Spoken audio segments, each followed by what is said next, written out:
Donc, du coup, ce que je vous propose pour commencer, c'est peut-être une rapide présentation de vous, qui vous êtes, en 2, 3, 4, 5 minutes. Et après, on enchaînera sur plusieurs questions de la part de l'Assemblée. Et moi-même, j'ai préparé quelques questions aussi. Donc, voilà. Alors, me présentez moi, puis après je présenterai peut-être le Learning Plan Institute si vous voulez.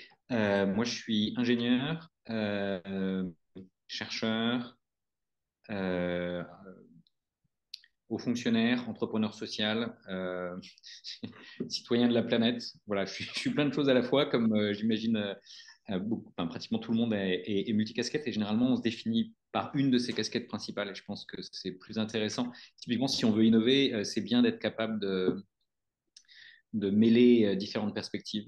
Donc moi, j'ai beaucoup travaillé sur l'évolution et même ce qu'on appelle l'évolvabilité, c'est-à-dire la capacité à faire évoluer, la capacité à évoluer.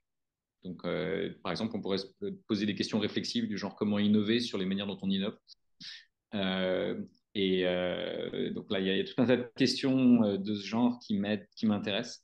Est-ce qu'on peut apprendre à apprendre? Est-ce qu'on peut chercher de nouvelles manières de chercher? Est-ce qu'on peut, voilà. Si vous prenez une question que vous aimez bien et que vous la mettez au carré, grosso modo, vous la prenez de manière un peu méta, c'est souvent assez riche, intéressant, enfin, de mon point de vue en tout cas.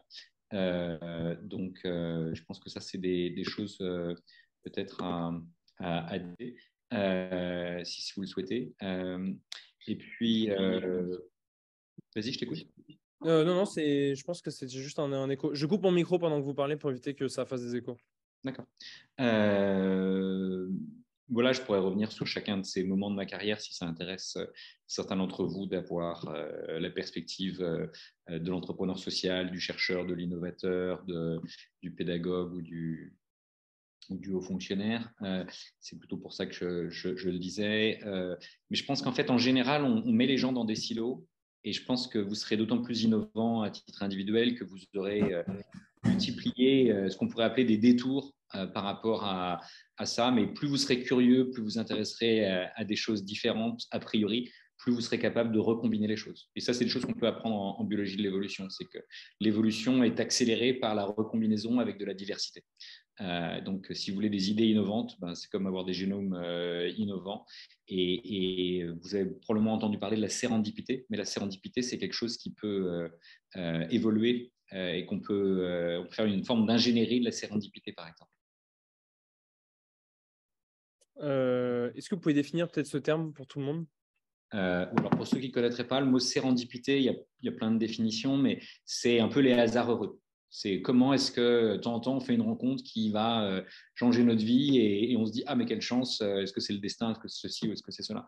Mais est-ce que vous allez trouver quelque chose que vous attendiez pas qui va vous aider à résoudre votre problème. Et typiquement quand on cherche une innovation, est-ce qu'on la cherche juste autour de ce qu'on connaît ou est-ce que on va piocher des choses ailleurs. Pour vous donner un exemple, il y a eu des études au XXe siècle sur les chercheurs les plus créatifs. Et ce qui a été montré sur 300 personnes qui ont eu des prix Nobel ou équivalents, c'est que si on les compare à des gens qui avaient les mêmes moyens, à peu près le même parcours jusque-là, la différence, c'est typiquement des gens qui ont traversé des frontières, que ce soit des frontières géographiques, des frontières culturelles, des frontières disciplinaires, des frontières linguistiques.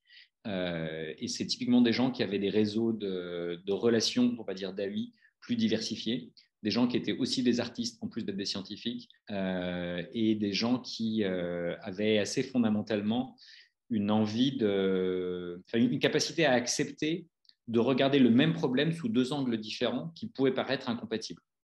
Hein, ondes et corpuscules pour ceux qui ont fait un peu de physique, ben, voilà, est-ce qu'on est capable de penser ces deux notions simultanément et d'essayer de trouver une manière de les accepter en même temps. Donc d'accepter la contradiction jusqu'au jour où on sera capable de la dépasser, grosso modo. Ok, merci beaucoup. Peut-être pour que tout le monde sache, donc vous avez fondé le Learning Planet Institute. Est-ce que vous pouvez revenir un peu dessus? Donc pourquoi vous avez fondé cet institut et dans quel contexte vous l'avez fondé également? Alors, on vient de le refonder au sens qu'on a changé de nom il y a un an et je finirai peut-être par ça. Mais quand on l'a fondé, ça s'appelait le CRI, le Centre de recherche interdisciplinaire. Et avant même que c'est porté ce nom, on avait créé quelque chose qui était, on avait pris quelques étudiants dans votre genre qui voulaient faire des choses pour apprendre différemment. Donc, on avait typiquement des étudiants issus de différentes filières, de différentes grandes écoles ou d'universités, de l'Institut Pasteur, de NS ou des écoles d'ingénieurs. Et on leur avait proposé de travailler ensemble sur des projets pour faire ensemble des choses qu'ils ne savaient pas faire seuls, dans des projets interdisciplinaires. Et on avait démarré dans une pièce qui est la moitié de celle-ci en taille. Et il se trouve que ce qu'on a fait a doublé de taille tous les 18 mois sur presque 20 ans maintenant. Donc aujourd'hui, on a 7000 m² dans le Marais. Si vous n'êtes jamais venu, vous pouvez venir quand vous voulez. Il y a plein d'événements qui sont ouverts à tous. On a un site web où il y a plein de choses qui sont en libre accès sur les réseaux sociaux et autres. Vous pouvez nous suivre. Et en fait, on a co-créé avec les étudiants des diplômes, d'abord de Master 2, puis d'école doctorale, de Master 1, de licence. On est en train de monter des executive programmes pour des gens un peu plus âgés. On a monté des formations, y compris pour les enseignants. Et on a développé plein de projets au fil des années. Mais en fait, tout ce qu'on a fait, on l'a co-designé avec les étudiants. Donc, le bâtiment a été co-designé avec les étudiants, les programmes académiques, les programmes de recherche, le mobilier. Voilà. Donc, si le bâtiment vous plaît, et d'ailleurs, il a eu un prix d'innovation, c'est pas de ma faute, c'est parce que j'ai juste laissé les autres faire. Mais ce simple fait d'inviter l'intelligence collective à s'exprimer sur ce que devrait être un lieu, vous parlez tout à l'heure de user design, ben c'est un peu ça qu'on a fait, sans nécessairement utiliser ces mots-là au départ, parce que moi je ne suis pas designer, mais on a des gens d'école de design qui sont venus et qui le font visiter en disant « Ah, mais vous designez même vos locaux et même vos programmes avec vos étudiants ». Parce que dans une école de design, on apprend à designer, on n'apprend pas à designer l'école de design. Si vous voyez ce que je veux dire, c'est ce côté méta dont je parlais tout à l'heure. Ok, très clair. Mais donc, du coup, concrètement, ça veut dire que vous avez invité, enfin, ce sont des étudiants qui étaient vos étudiants ou à la base, ce sont des nouveaux diplômés, comment ça s'est passé? Au tout début, en fait, moi, j'enseignais dans un certain nombre d'endroits. Genre, j'enseignais aux matheux de l'ENS, j'enseignais aux biologistes de l'Institut Pasteur, j'enseignais aux ingénieurs de l'ESPCI et aux généticiens de Jussieu. Et j'avais régulièrement des gens qui me disaient que, enfin, il y avait des évaluations anonymes à Pasteur, et j'avais deux types d'évaluations. Il y avait ceux qui disaient que c'était le pire cours qu'ils aient jamais suivi, et puis il y avait ceux qui disaient que c'était le plus intéressant qu'ils aient jamais suivi. Et donc, et typiquement, c'est parce que quand je faisais cours, je ne faisais pas vraiment cours, je présentais les recherches que je faisais, où j'avais combiné différentes approches venant des maths, de la physique, de la biologie, de l'évolution. Et je faisais ma propre remix de ça en me disant bah, comment est-ce que ces différentes disciplines peuvent m'aider à résoudre le problème complexe auquel je suis confronté. Bon, j'ai eu la chance d'avoir des prix de recherche, etc., pour ce genre de choses. Et en fait, ça m'a donné un minimum de visibilité et de légitimité. Et donc, j'avais toujours plus d'étudiants qui voulaient me voir après les cours. Et je leur disais, ben, on peut le faire. Mais au bout d'un moment, j'avais rempli mon labo. Et puis, au bout d'un moment, je leur ai dit, ben, je vous propose qu'on se voit dans un séminaire ad hoc. Et donc, c'était complètement random. Ce n'était pas mes étudiants. C'était des étudiants dans différents endroits qui voulaient. Et puis, on a co-designé avec eux un M2 avec l'école normale supérieure initialement, et puis avec des universités. Et c'est ça qui a grandi progressivement. Au début, on n'avait pas d'argent, on n'avait pas de diplôme pendant la première année où on a fait ça. Et puis, progressivement, il y a plein de gens qui ont voulu nous aider. Donc, la mairie nous a offert 7000 m² dans le Marais. Les universités nous ont aidés à créer des diplômes. La Fondation Bettencourt nous a donné de l'argent pour rénover ce bâtiment et faire tourner les programmes depuis 2006. Voilà, on a eu des choses à propos de sérendipité qui sont que des hasards heureux. Si je vous liste le nombre de hasards heureux qu'on a eu, c'est invraisemblable. Mais c'est juste parce que chacun a entraîné l'autre. Parce que en fait, il y a plein de gens qui sont venus et qui se sont dit, mais en fait, est-ce que je peux vous aider à aider les étudiants? Est-ce que je peux contribuer à cette aventure? Et chacun a apporté sa pierre. Et en fait, si vous avez suffisamment de pierres et que vous savez les agencer, bah, vous pouvez construire un pont vers l'avenir ou en tout cas vers d'autres possibles. Et typiquement, on a créé un lieu où on invite les gens à faire des choses qu'ils ne peuvent pas faire ailleurs. Et donc, mais dans quel contexte vous avez créé le Learning Plan Institute et pourquoi finalement vous avez voulu, enfin le CRI à l'époque, pourquoi vous avez voulu créer cela? Est-ce que c'est un heureux hasard comme vous l'avez dit ou est-ce que derrière il y avait une ambition plus affichée de créer quelque chose de plus grand et qui remet en question les méthodes d'enseignement? C'était comment dire ce n'était pas un plan bien défini. C'est un truc qui a beaucoup évolué, qui a cru de manière assez organique. C'est parce que j'ai ces étudiants qui me disaient, par exemple, qui nous invitaient à proposer des choses. Il y a Bianca qui me pose une bonne question, mais je vais essayer d'y répondre. Ce que j'essaierai de dire, c'est que ça a cru, et en fait, ce qu'on a créé, c'est un cadre de liberté évolutif et fécond. Et on l'a conscientisé qu'assez tardivement. Et donc, à propos de méthodes particulières pour l'intelligence collective, donc on a essayé de créer ce que j'appelle un cadre de liberté évolutif et fécond. C'est bien, ça fait clé, donc c'est facile comme acronyme. Et c'est un peu les clés du succès, ou en tout cas les clés de notre histoire. Et si vous regardez bien, des cadres de liberté évolutive et fécond, vous pouvez dire que depuis la naissance de l'univers, il en existe un à l'échelle de l'univers, et puis il en existe de manière fractale à toutes les dimensions. Donc, ça peut être une classe bien faite, c'est un cadre de liberté évolutive et fécond. Mais est-ce que le cadre domine sur la liberté? Est-ce que la liberté est telle que ça devient l'anarchie et qu'il n'y a pas suffisamment de cadre pour que ça soit fécond? Et en fait, comment le cadre et les degrés de liberté et les formes de fécondité qu'on y recherche peuvent évoluer. Et donc, pour moi, en tant que biologiste de l'évolution, l'apparition de la vie sur Terre a créé un nouveau cadre de liberté avec de nouvelles règles d'évolution et de nouvelles formes de fécondité.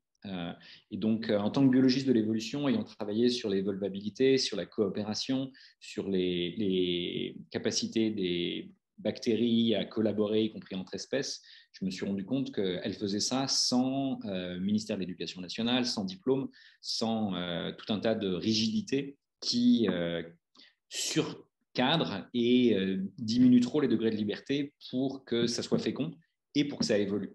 Et en fait, quand vous êtes dans un monde qui change toujours plus vite, et aujourd'hui ça change parce que les technologies changent, parce qu'il y a des crises environnementales, climatiques, sociales, démocratiques, etc., si vous évoluez moins vite que votre environnement, vous allez devenir obsolète avant de vous en être rendu compte. Et donc, arriver à créer un cadre de liberté qui évolue suffisamment vite, pour moi, c'était une évidence. Et donc, ça vient de principes premiers, je dirais, de ce que j'ai compris de l'évolution.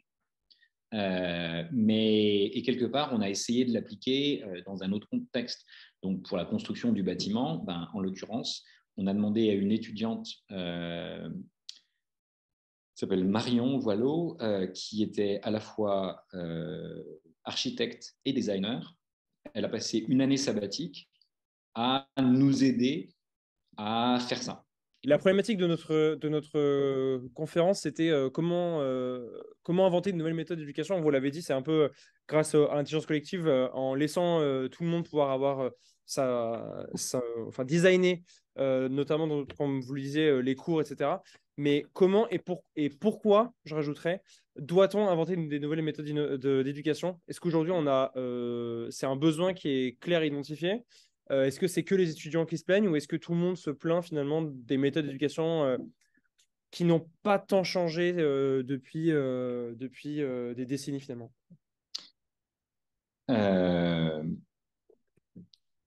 Je vais répondre à cette question tiens, je vais citer le président de cette université qui s'appelle Arizona State University. J'ai leur mug. C'est l'université la plus innovante 8 ans de suite aux États-Unis.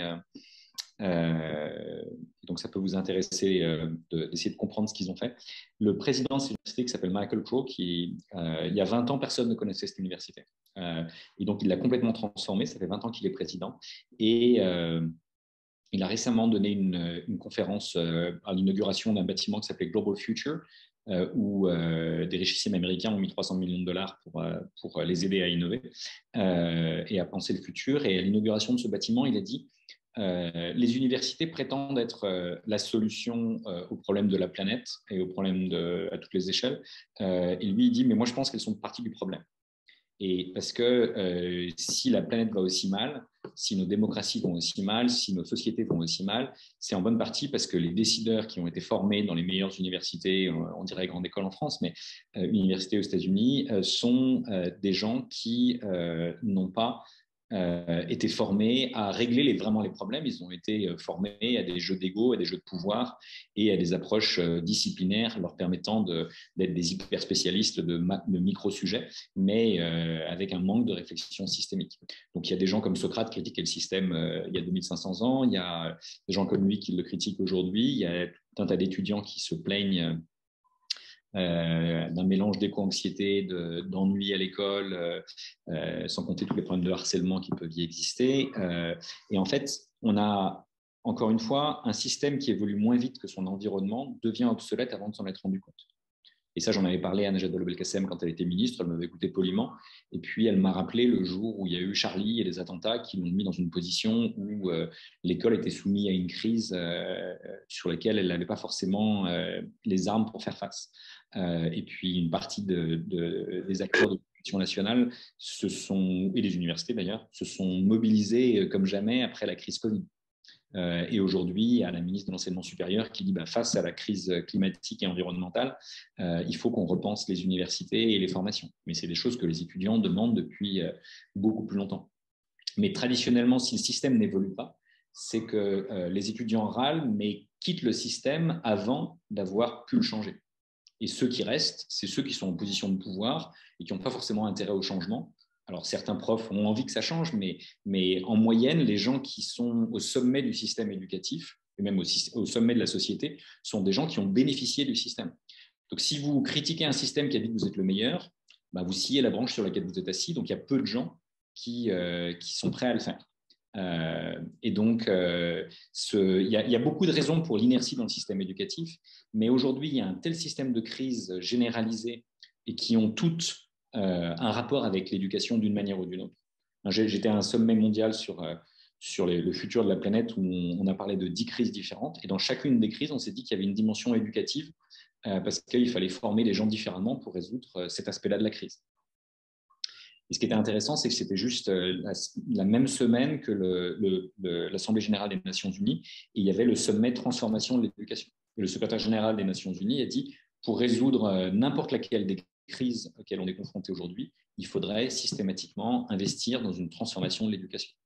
Une meilleure éducation quantitative, parce qu'il y a des enfants qui n'ont toujours pas accès à l'école et qui ont beaucoup souffert de la pandémie, mais aussi qualitative, au sens de on ne doit pas mettre les jeunes en compétition sur les savoirs d'hier, il faut les inviter à coopérer sur les défis d'aujourd'hui pour que chacun d'entre eux puisse porter sa pierre et apprendre au passage plein de métacompétences, du genre capacité à coopérer, à l'esprit critique, mais constructif, à une capacité à la créativité et à faire ensemble des choses qu'on ne saurait pas faire ça. Mais donc, du coup, concrètement, comment ça se matérialise au sein du Learning Planet Institute? Je veux dire, les étudiants, concrètement, quelles sont les différences en termes d'enseignement que reçoivent les étudiants de chez vous par rapport à des étudiants d'une université plus traditionnelle? Typiquement, il y a beaucoup de pédagogie de projet. Projets collaboratifs, interdisciplinaires, et donc de capacité à faire ensemble des choses qu'ils ne feraient pas seuls. Et on les invite à comprendre, par exemple, ce qu'on appelle les objectifs de développement durable, donc les 17 grandes priorités de l'ONU. Et donc, on part plutôt des priorités de l'humanité que des savoirs disciplinaires. Et après, on mobilise des savoirs disciplinaires pour résoudre un problème donné. Éventuellement, on utilise des maths ou de la physique ou de l'informatique ou des sciences humaines ou de l'art. Et donc, pour répondre à la question d'Erwan, puis je reviendrai peut-être sur celle de Philippine après, effectivement, je pense que je vous ai parlé tout à l'heure des chercheurs qui ont le plus réussi au XXe siècle, ils avaient tous, en parallèle de leur formation scientifique, une passion artistique avec éventuellement une formation plus ou moins associée à ça. Mais je pense qu'on a besoin de ces dimensions artistiques, parce que quelque part, et je réponds à la question. Merci, oui, il y avait un peu de personne. À la question de Philippine aussi.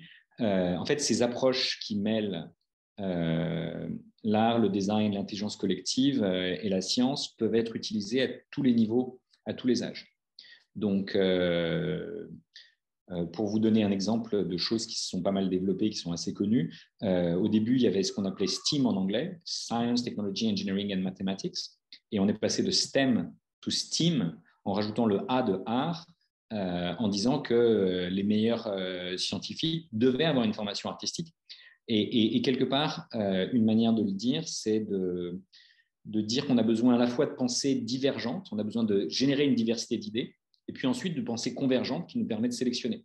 Et en tant que biologiste de l'évolution, on génère de la variabilité, et puis ensuite on a un système de sélection, et puis un système d'amplification qui va régénérer de la variabilité sur les idées. Et donc ça, il faut utiliser différentes manières. L'art favorise la pensée divergente, la science peut être divergente ou convergente, et donc il faut être capable d'utiliser ces différentes approches et d'être capable de les combiner. Et il y a des gens qui font ça dès la maternelle. Le pic de questionnement, il est à 4 ans. Donc, on peut le favoriser en faisant de la philo à l'école dès la maternelle, en faisant des programmes qui s'appellent en français Bâtisseurs de possibles ou Design for Change, où on invite les enfants à dire quelles sont leurs émotions face aux problèmes qu'ils rencontrent, à imaginer une solution aux problèmes qu'ils ont rencontrés, à la mettre en œuvre et à raconter ce qu'ils ont fait. Donc, feel, imagine, do and share. Et ça, vous pouvez le faire quel que soit votre âge et face à n'importe quel problème où vous cherchez à innover, vous pouvez dire quel est le problème? Quelles sont nos émotions face à ce problème? Qu'est-ce qu'on a sur le cœur? Qu'est-ce qu'on a dans la tête en termes d'imagination? Qu'est-ce qu'on est capable de faire avec nos mains pour résoudre ce problème? Qu'est-ce qu'on est capable de dire avec nos voix pour partager ce qu'on pense et avoir le feedback des autres? Et comment est-ce qu'on peut collectivement décider de ce qu'on a envie de faire? Je crois que vous avez d'autres questions qui sont aussi dans le chat, si vous voulez que je vous les lise, ou alors si vous y avez accès. Je les vois, je les vois. Donc, j'ai répondu à Erwan et Bianca, ou aux Philippines. Aïcha, je ne sais pas très bien quelles sont les cordes que j'ai à mon arc, mais je pense que la plus importante, c'est peut-être la curiosité. Je pense que, en fait, je m'ennuie assez vite. Et quand je m'ennuie, je cherche à faire quelque chose de nouveau et je vais chercher à l'extérieur quelque chose. Et en fait, je ne sais pas si vous avez jamais joué au Go, vous savez, ce jeu où on pose des pierres sur un plateau pour créer des territoires. Et ben en fait, moi, je le fais dans l'espace des connaissances. Et il y a des fois, j'ai des murs plus ou moins solides. Je suis ingénieur, donc j'ai 2-3 connaissances en maths et en physique. Mais j'ai utilisé une partie de ces connaissances pour explorer dans d'autres domaines et créer des ponts vers d'autres domaines. Typiquement vers la biologie, puis vers la génétique, puis vers l'évolution, puis vers la biologie des systèmes, puis vers les apprentissages, vers la coopération, vers l'intelligence collective. Donc je pense que c'est plus un état d'esprit qu'une compétence particulière. C'est une volonté de relever des défis et en anglais on parle de growth mindset, donc un état d'esprit constructif et qui cherche à apprendre. Et par exemple quelque chose qui résonne chez moi, c'est quelque chose qui vient du chinois. Si vous écrivez le mot crise en chinois, il est composé de 2 caractères. Le premier c'est danger, le deuxième c'est opportunité. Et en France, on a tendance à souligner les dangers et à avoir le droit à l'erreur. Nous, on essaye de promouvoir cette capacité à explorer et à apprendre les uns des autres. Alors, ensuite, vous avez une question de Radap, une question de Paul. Donc non, la question, on n'a pas fait d'évaluation post-occupation formelle, disons, mais on sait que tous les gens qui le visitent et qui y sont trouvent que c'est trop bien. Donc, mais on n'a pas fait d'évolution indépendante, etc. Et on sait qu'il y a plein de gens qui visitent le bâtiment, qui veulent construire des bâtiments comme ça. Notre architecte, c'était la première fois qu'il co-designait quand on l'a fait, parce qu'il avait été choisi par la mairie de Paris sur un concours fermé. Et depuis, il ne veut plus construire un bâtiment sans l'avoir co-construit avec ceux qui vont utiliser le bâtiment.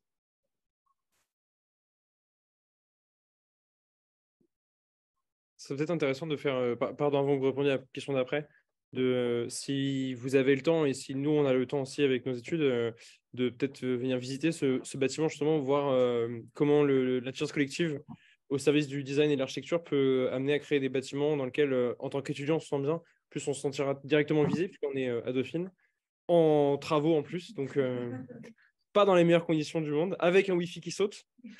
Mais ça peut être intéressant si jamais c'est possible. Ça peut être sympa. Ouais, très volontiers, quand vous voulez. Vous n'avez pas besoin de moi d'ailleurs. Le bâtiment est ouvert. Il y a plein d'événements organisés. La plupart des locaux sont en accès libre. Vous pouvez vous promener dans le bâtiment, faire des photos sur la terrasse, sur le toit, visiter l'amphi où les chaises pivotent, la bibliothèque qui est un learning center où vous devez enlever vos chaussures et vous pouvez vous installer sur des sofas et des poufs pour brainstormer. Voilà. Vous verrez le Fab Lab qui est juste à côté avec une paroi vitrée qui vous permet de passer de think à do. Si vous voulez faire du think and do, et pas juste être dans les rêves ou être uniquement les mains dans le cambouis, mais être capable d'apprendre à prendre du recul sur ce que vous faites. Moi, un des conseils qui m'avait été donné, c'est peut-être une des réponses à la question des différentes cordes à mon arc d'Aïcha, c'est Pierre-Gilles de Gennes, qui était prix Nobel de physique, que j'avais eu la chance de rencontrer dans une conférence en Sorbonne, et qui a été l'un des directeurs de l'ESPCI où j'avais enseigné et découvert d'autres méthodes pédagogiques. Il disait, si vous êtes français, je vais vous dire qu'il faut faire de l'expérimental. Si vous étiez américain, je vous dirais qu'il faut faire du théorique.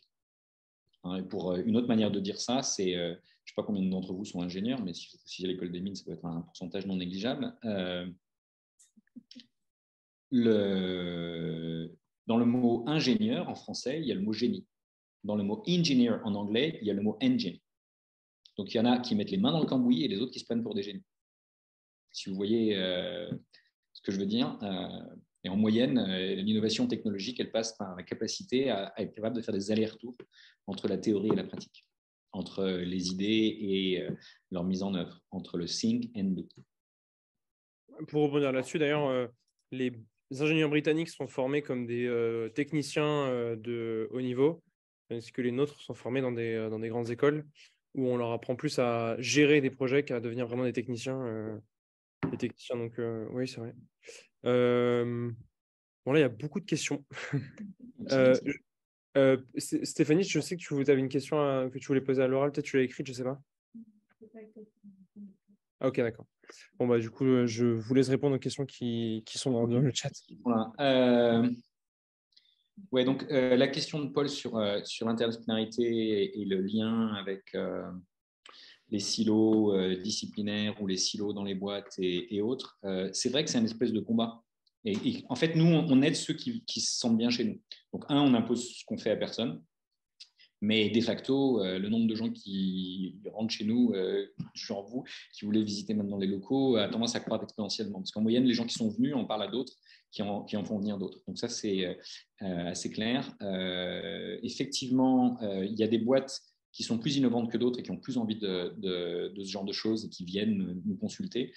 Typiquement, nos étudiants ou anciens ont soit créé leur propre job, soit créer leur propre structure associative, entreprise, coopérative et autres. Et très souvent se retrouvent dans des postes d'exploration et de création, d'innovation, de leadership, et pas des postes où on leur dit de faire un truc et de s'y tenir. Parce que c'est plus des explorateurs que des techniciens. Et effectivement, dans la haute fonction publique ou même dans la fonction publique en général, le cadre est plus important que la liberté et l'évolution n'est pas suffisamment rapide par rapport au changement de la société. Et donc, il y a une souffrance, que ce soit des profs ou d'une partie des fonctionnaires, parce qu'ils voient le besoin de services publics face aux missions qui sont les leurs. Donc, ils sont là pour une belle mission, mais ils ont une réalité professionnelle qui est souvent assez difficile et qui peut amener à des burn-out, à des crises de sens et à des difficultés. C'est vrai dans plein de structures, quelle que soit leur taille d'ailleurs, mais généralement, plus elles sont grosses, pire c'est, parce que plus elles sont grosses, plus il y a de niveau hiérarchique et moins on laisse d'autonomie aux gens. Et c'est particulièrement vrai en France. Il y a tout un tas de pays, dont les pays scandinaves, dans lesquels les gens choisissent ce qu'ils font et comment ils le font. Alors qu'en France, très peu de gens disent être à la fois capables de choisir ce qu'ils font et de la manière dont ils le font. Je réagis juste sur cette question concernant les étudiants. Vous en parliez un peu auparavant. Il y a des professeurs qui ont envie que des choses changent. Comment comment vous, en tant que, vous avez connu du coup le fait d'enseigner de manière traditionnelle. Comment vous percevez le changement? Est-ce que en tant que professeur, c'est un changement qui est important à faire en termes de philosophie, en termes de pédagogie, en termes de mindset? Ou est-ce que en fait, c'est quelque chose qui est très naturel, qui est propre peut-être à certaines personnes qui sont très curieuses par nature et qui donc du coup est pas si compliqué à atteindre? En fait, moi, ce que je faisais, je pense que plein de gens peuvent le faire. Il y a des gens qui le font. Enfin, moi, je suis généticien, donc en tant que généticien, tout phénotype, y compris celui d'un pédagogue innovant, est un mélange de votre génotype, de votre histoire et de votre environnement. Et donc, si vous êtes dans un environnement toute votre vie hyper cadré, vous imaginez même pas qu'il soit possible d'en faire un autre. Alors, il y a des gens un peu plus rebelles qui vont éventuellement vouloir faire autre chose, mais éventuellement, on va les éjecter du système, et ça, c'est le cas d'énormément de gens. Si vous avez grandi dans un environnement, vous avez eu, je sais pas quoi, des écoles Montessori ou des choses comme ça, si vous avez eu la chance de bénéficier d'un cadre différent, ben, vous êtes habitué à la liberté, ça vous paraît naturel et vous en demandez toujours plus. Donc, il y a une capacité à aider ça. Donc, si j'essaie de répondre aux questions qui sont sur le chat, donc le changement d'organisation, le changement de nom a créé un changement organisationnel. Ça, c'est clair. Je pourrais essayer de le détailler. Et quels enseignements on a tirés pour innover et modifier notre organisation? Mais je dirais que plus il y a de réflexivité, mais aussi plus il y a de regard extérieur, mieux c'est. Moi, je pense que la crise Covid nous a tous aidés à repenser ne serait-ce que notre mode de vie, voire notre profession, nos sociétés ou notre planète ou notre relation au vivant. Et moi, comme je ne suis pas moins réflexif que la moyenne, je pense que c'est peut-être ça une des caractéristiques pour répondre à la question de tout à l'heure. Et puis, il y a plein de gens que j'ai recrutés dans cet écosystème qui sont comme ça. On sait toujours plus poser des questions. Et il se trouve que je vous ai parlé du financement de la Fondation Bettencourt rapidement tout à l'heure. Ils nous ont soutenus pour. Moi, j'ai eu un prix de la Fondation Bettencourt en 2003. En 2006, ils nous ont donné un financement pour créer une école doctorale innovante. En 2010, pour créer un master et une licence. Et en 2014, pour créer un lieu innovant.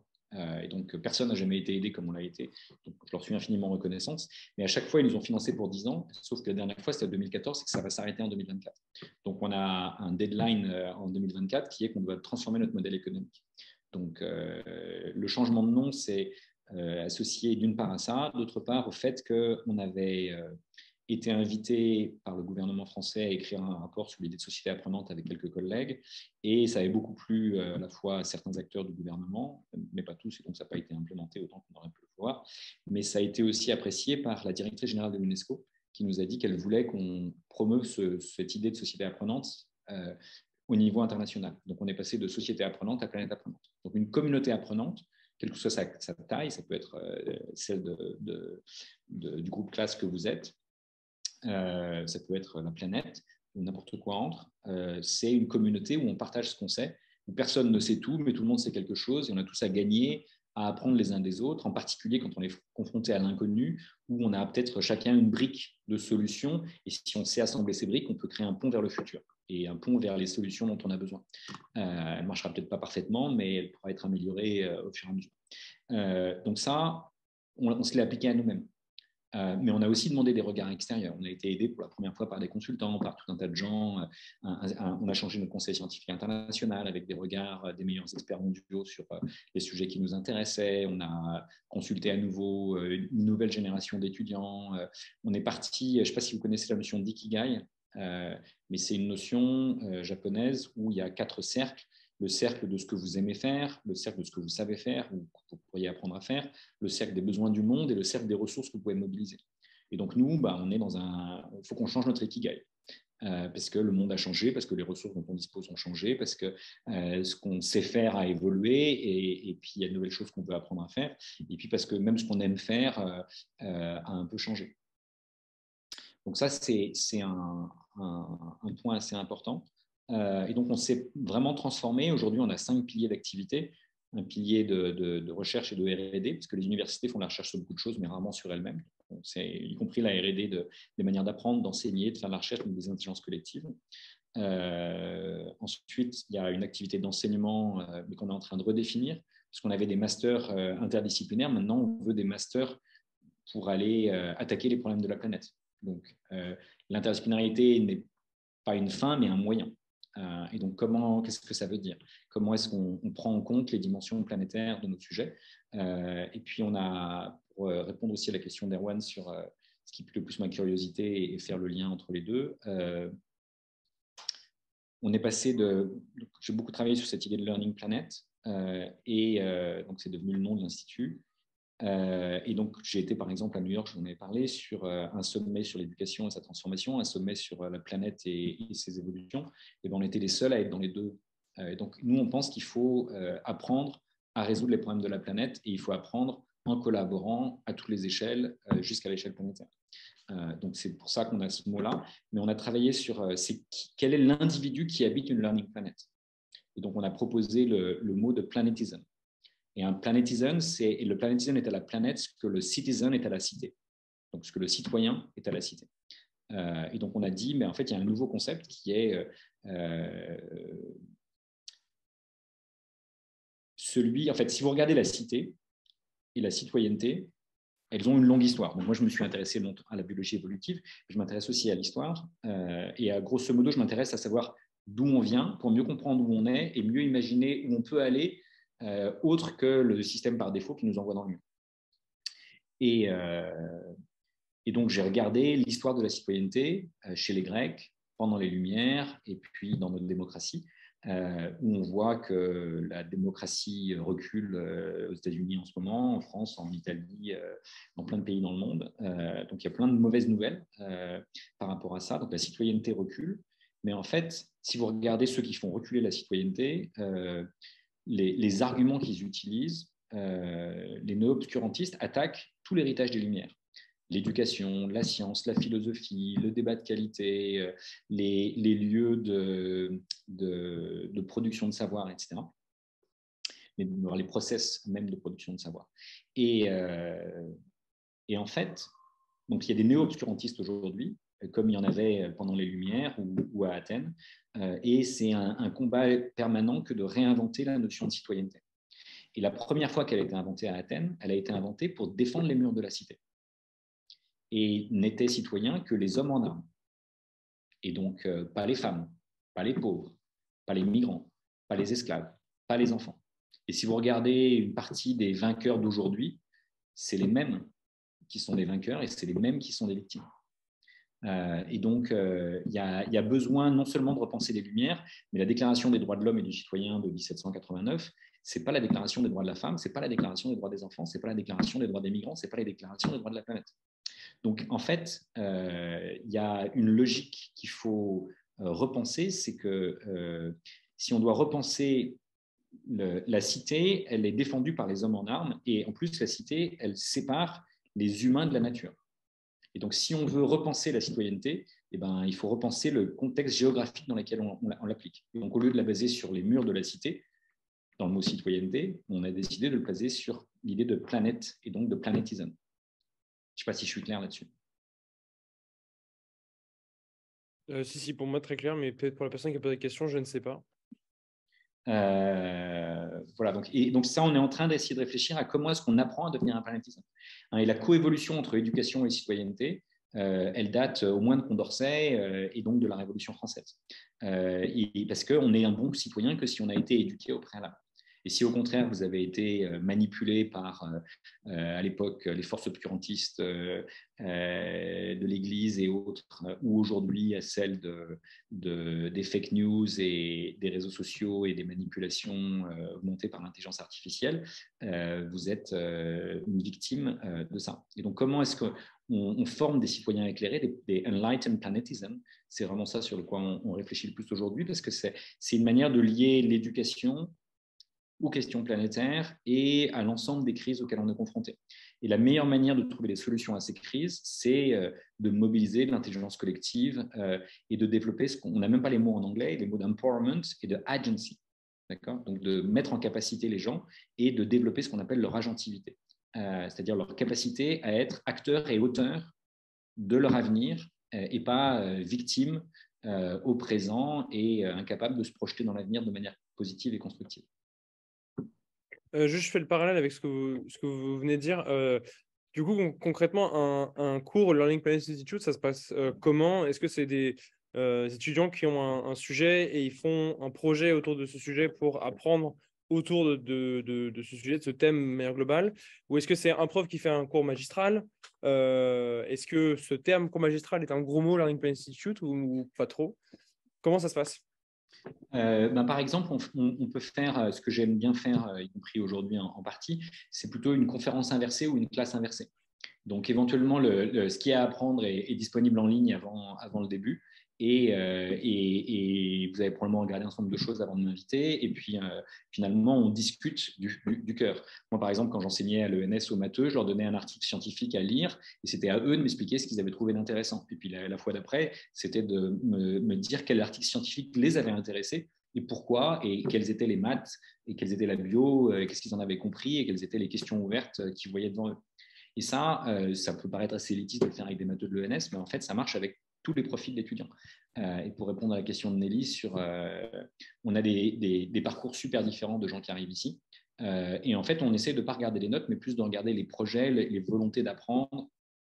Mais on a des programmes, on a vraiment tous les types de profils, y compris des décrocheurs. On a des activités pour les décrocheurs, on adapte nos méthodes pour les aider à réussir. Et certains de ces décrocheurs ont un potentiel énorme.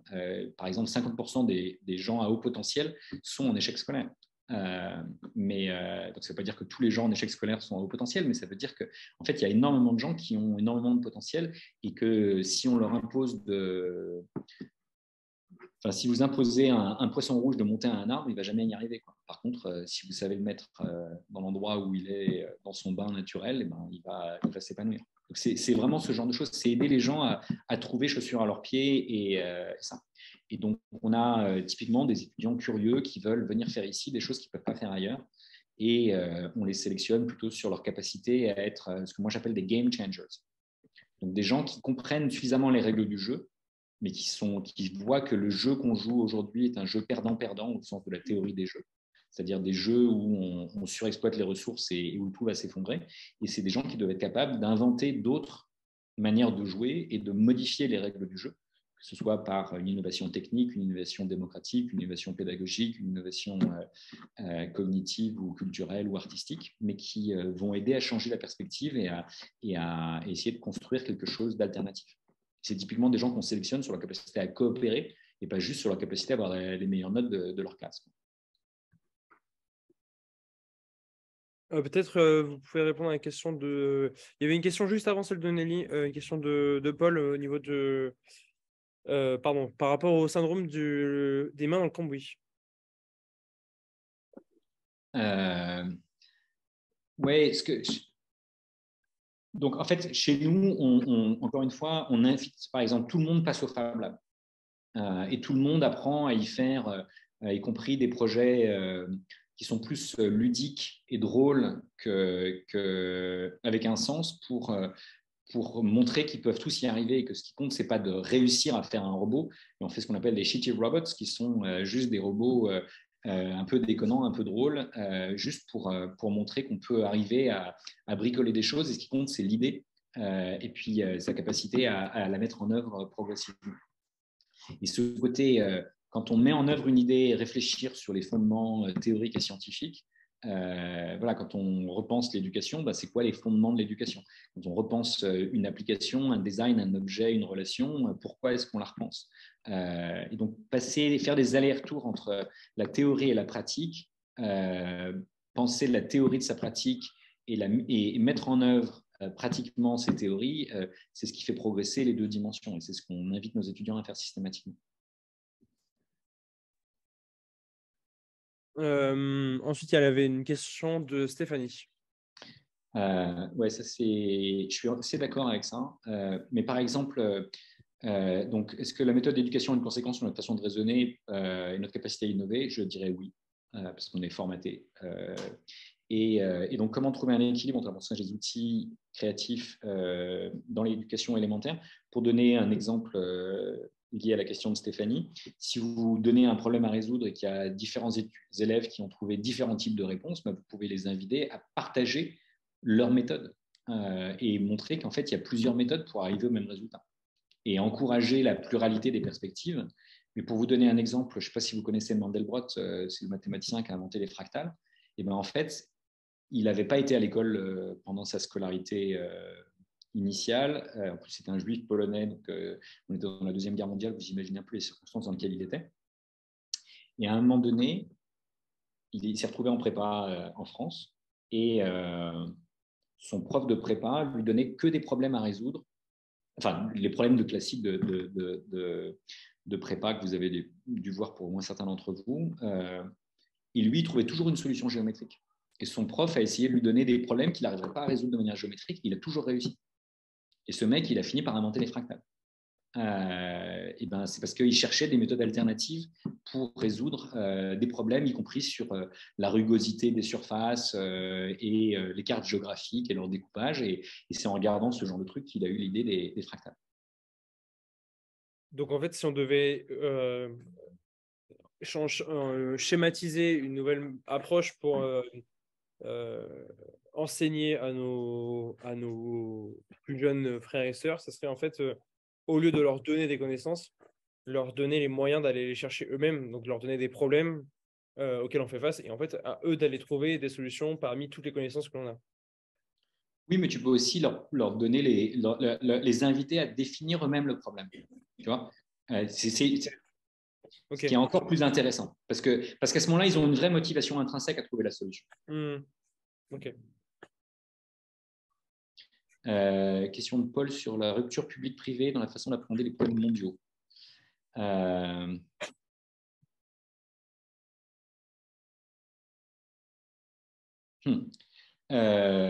Ouais, donc, ce qui est sûr, c'est que personne n'a la solution aux grands problèmes mondiaux. Et que, par exemple, aux Nations Unies, le secrétaire général, moi, je l'ai trouvé remarquable parce qu'il a dit pendant trop longtemps. Enfin, il y a 4 manières d'interagir pour l'ONU ou n'importe quelle institution avec la jeunesse. La première, c'est de les ignorer. La deuxième, c'est de faire semblant de les écouter. La troisième, c'est de dialoguer. Et la quatrième, ce serait de co-construire. Mais on est à peine à la 3, on a pratiqué pendant trop longtemps 1 et 2. Et 4, c'est quelque chose qu'il faut qu'on apprenne à faire tous ensemble. Donc, il a pris conscience de ça. Et les fonds philanthropiques, il y a plein de gens qui disent qu'il ferait mieux de payer des impôts que d'avoir des grandes fondations. C'est un raisonnement que je peux entendre, surtout au niveau d'imposition actuelle d'un certain nombre d'individus ou d'entreprises. Mais ce que je trouve intéressant, c'est que nous, je pense qu'on n'aurait pas pu faire ce qu'on a fait sans la Fondation Bettencourt. Parce qu'il y a des moments, enfin, la première fois qu'on a été financé, il y avait un ancien Premier ministre qui était dans le conseil d'administration qui a commenté en parlant à Liliane Bettencourt en lui disant, c'était Pierre Messmer pour ceux qui connaissent leur histoire, qui avait été parachutiste dans la Deuxième Guerre mondiale, etc. Et il lui a dit, je vous félicite madame parce que ce que vous avez fait, ni le public ni le privé n'aurait su le faire. Et quelque part, un philanthrope, il fait ce qu'il veut de son argent et donc il peut faire des paris. Et il le fait au gut feeling, à l'intuition. Et le motto de cette fondation, c'est donner des ailes au talent. Et nous, on essayait d'aider les étudiants à développer leur talent. Et donc, ils nous ont donné les moyens de donner des ailes au talent.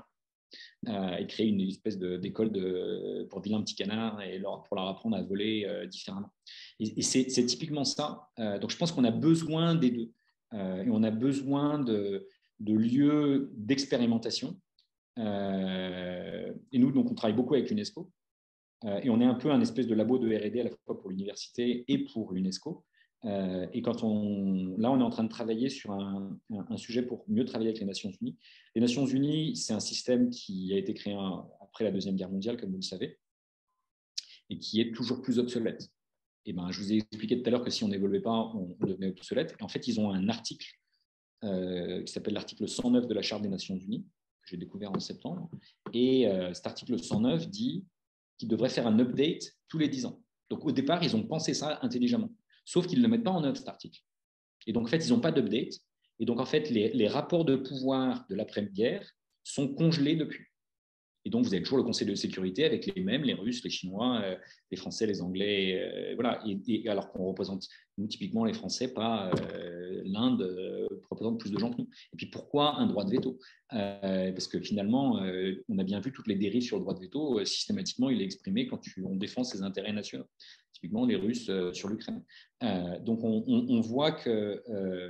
donc, cet article 109, on est en train d'essayer de le hacker en lien avec quelque chose d'autre qui s'appelle Model UN. Je ne sais pas si certains d'entre vous ont fait des simulations de l'ONU, mais il y a plein de jeunes à travers le monde, plus d'1 million, qui ont fait ce genre d'exercice. Et vous pouvez chacun devenir l'ambassadeur d'un pays et négocier une autre manière de faire fonctionner la gouvernance mondiale. Et bien, si vous faites Model UN plus article 109, ça fait Remodel UN. Et vous pouvez réinventer les règles de l'ONU. Et donc ça, peut-être que des philanthropes peuvent nous aider à financer des projets où des étudiants peuvent redéfinir les règles du jeu de la gouvernance mondiale. Parce que ce qu'on sait, c'est que quand il n'y a pas de gouvernance mondiale, ça crée la Première Guerre mondiale. Quand il y a une mauvaise gouvernance mondiale, ça crée la Deuxième Guerre mondiale.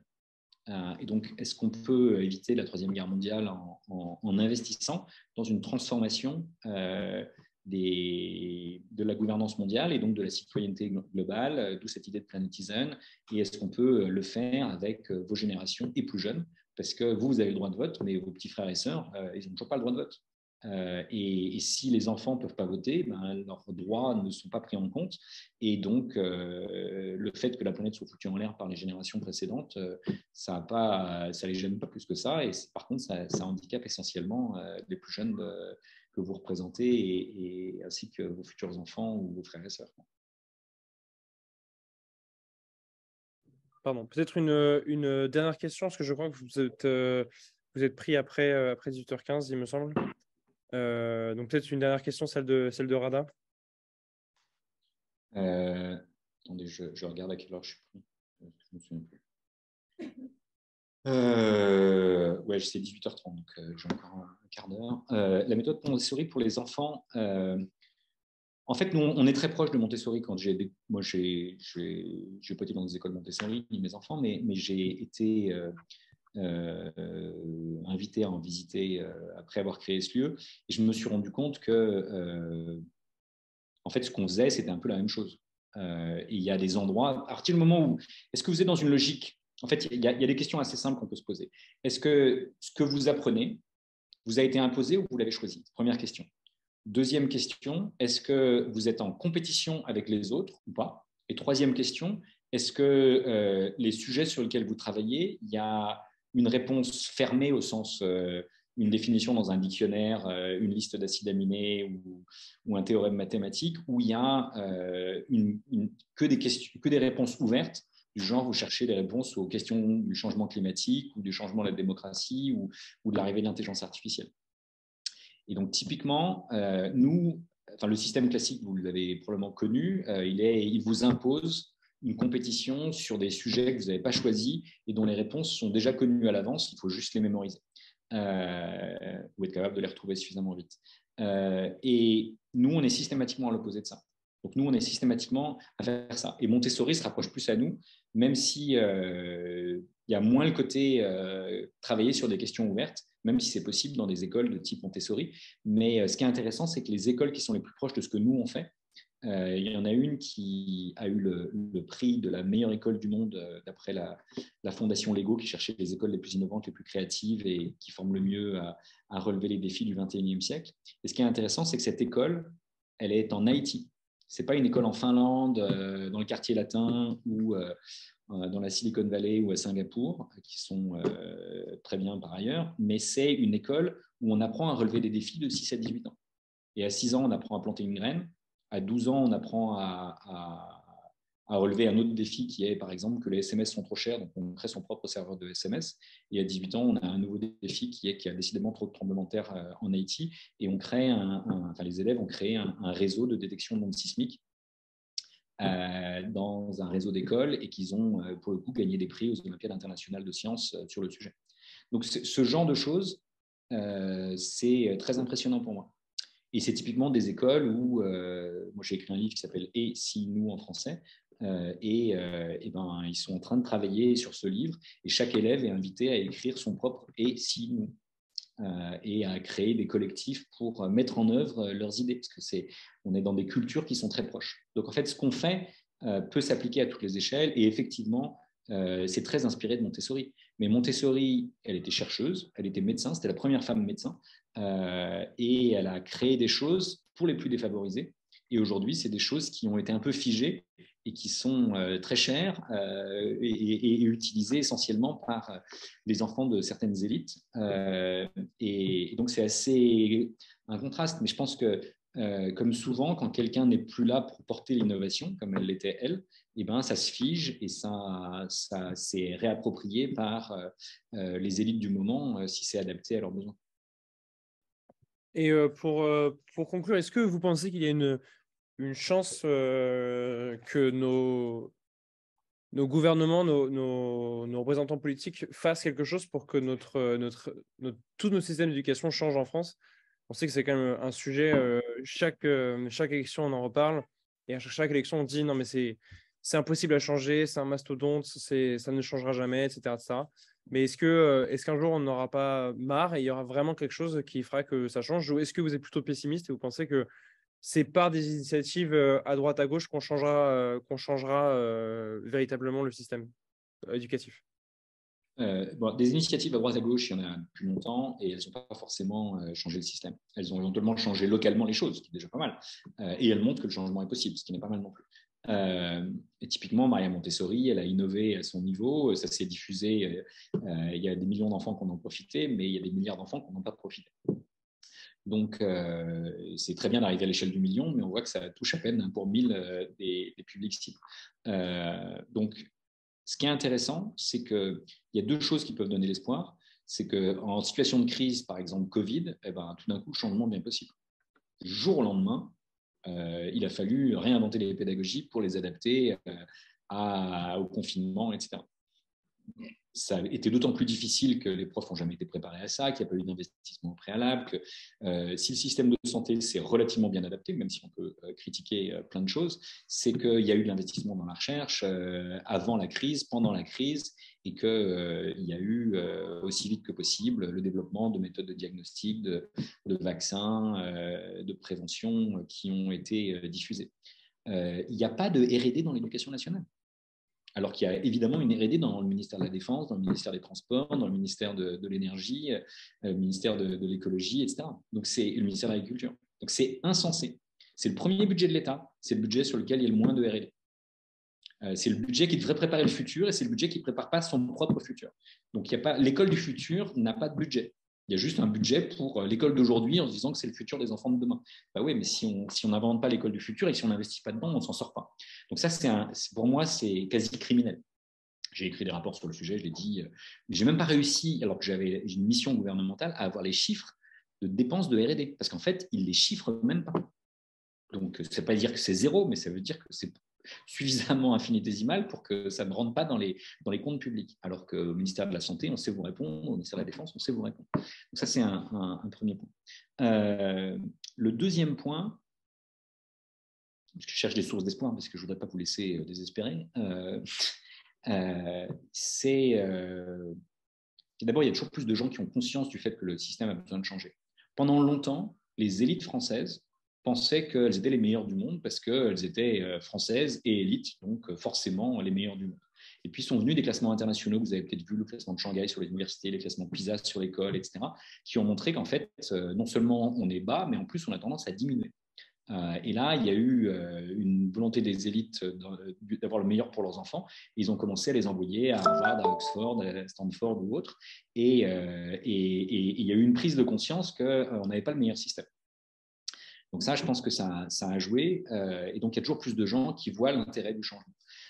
Et puis, une autre source d'espoir, qui est peut-être encore plus intéressante, c'est qu'en fait, il y a plein de pays qui se sont transformés.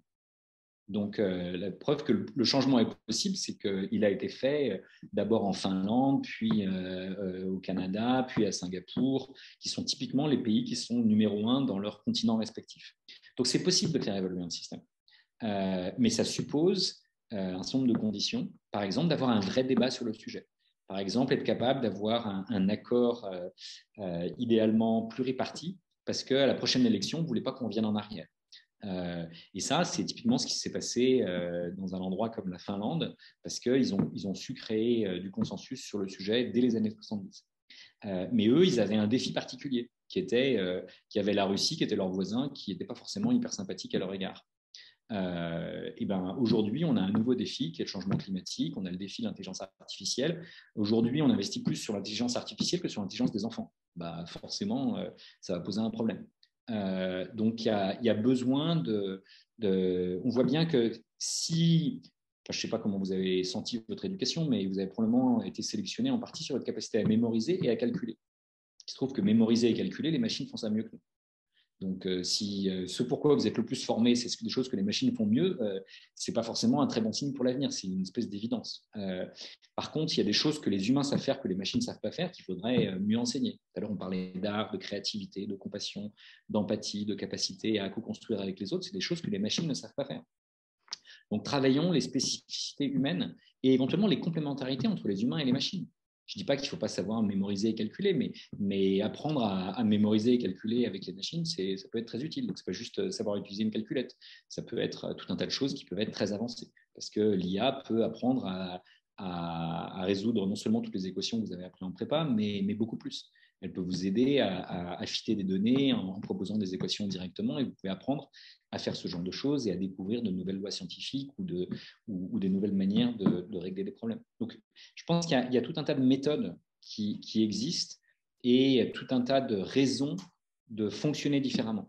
Et il y a encore beaucoup d'inertie dans le système parce que les gens qui sont aux manettes n'ont pas tous intérêt à ce que ça change. Parce qu'il y a aussi des barrières dans les têtes, des barrières mentales. Si vous avez lu, je ne sais pas quoi, Socrate, La Caverne, etc., si vous êtes habitué à un système, si on vous dit que c'est mieux ailleurs, vous ne voulez pas le croire, parce que c'est remettre en question ce que vous avez fait. L'archétype de ça, pour des gens comme vous qui travaillent sur l'innovation, je pense que c'est important de lire un tout petit ouvrage de Louis-Ferdinand Céline qui s'appelle quelque chose du genre, c'est la vie de Semmelweis. Et Semmelweis était un médecin qui a été le premier à dire quand on sort d'une salle d'autopsie, qu'on rentre dans une salle d'accouchement, il vaut mieux se laver les mains entre les deux. Donc ça vous paraît assez évident aujourd'hui, surtout pour les femmes, j'imagine. Mais à l'époque, personne n'a voulu croire, en particulier aucun de ses collègues masculins. Et donc, personne n'a voulu l'entendre et il a fini dans un hôpital psychiatrique. Et le seul qui l'a cru s'est suicidé. Et celui qui s'est suicidé, en fait, avait fait accoucher sa nièce préférée un matin, juste après avoir fait une autopsie. Et elle était morte exactement comme une fièvre puerpérale comme Semmelweis l'avait décrit. Et cet homme s'est, dans ces cas-là, remis en cause. Et il s'est rendu compte que Semmelweis avait raison. Et il s'est suicidé. Et donc, ce que j'essaie de dire, c'est que ce que disait cet homme, enfin, ce que disait Semmelweis, c'est si vous lavez les mains, vous sauverez des vies. La contraposée logique, c'est pendant des années, vous n'êtes pas lavé les mains, donc vous avez des morts sur la conscience. Et bien en fait, aucun de ses collègues n'avait envie d'entendre ça. Et donc, ils ont refusé, pour plein de mauvaises raisons, d'entendre Semmelweis. Mais ils avaient toujours des raisons de ne pas l'entendre. Et en fait, à chaque fois que vous proposez une innovation, vous direz ça serait mieux demain. Bah oui, mais ça veut dire que jusqu'à maintenant, vous nous remettez en cause. Et donc, vous avez en face de vous des blocages psychologiques qui sont hyper forts. Et vous avez des blocages, parler à des profs en leur disant qu'ils pourraient épanouir les gamins, ça veut dire que pendant des années, ils ne les ont pas épanouis, donc éventuellement, ils ont coupé leurs ailes. Donc, ce n'est pas spécialement agréable à entendre. Donc, si vous voulez éviter de finir comme Semmelweis ou Socrate, parce que Socrate, pareil, il questionnait les jeunes et c'était plutôt bien, mais ça s'est mal terminé pour lui, quoi. Moi, c'est ce que j'essaye de dire, c'est jusqu'à maintenant, on avait peut-être un système tout à fait adapté, dont on peut discuter, mais admettons qu'il était parfait, mais est-ce qu'il nous prépare vraiment au monde de demain? Le monde de demain a tellement changé, il y a tellement de crises qui sont plus simplement locales et nationales, mais qui sont globales, qui sont climatiques, qui sont environnementales, qui sont démocratiques, qui sont technologiques, que évidemment, il faut former les choses différemment. Évidemment, il faut que les programmes évoluent. Mais ce n'est pas une transformation d'un programme, c'est un système qui devient évolutif et qui permet aux jeunes de relever des défis qu'ils définissent eux-mêmes, qui ne sont pas des programmes définis par quelques inspecteurs généraux dans un ministère. Ça ne marche plus, ça. Donc, c'est vraiment ce genre de choses. Il faut repenser le système et il faut qu'il y ait suffisamment de gens qui demandent à ce que ce soit repensé, y compris dans vos générations et plus jeunes, Et si ça vous intéresse pour finir, d'aller au cinéma ce soir ou quand vous voulez pour continuer la discussion, il y a un film qui s'appelle L'école est à nous, qui est dans les salles de cinéma au moment où on se parle, qui reprend le premier bouquin que j'avais écrit qui s'appelle Apprendre au XXIe siècle et qui est une espèce de fable scientifique qui raconte, et pédagogique, qui raconte une partie de ce que je vous ai dit en mode comédie.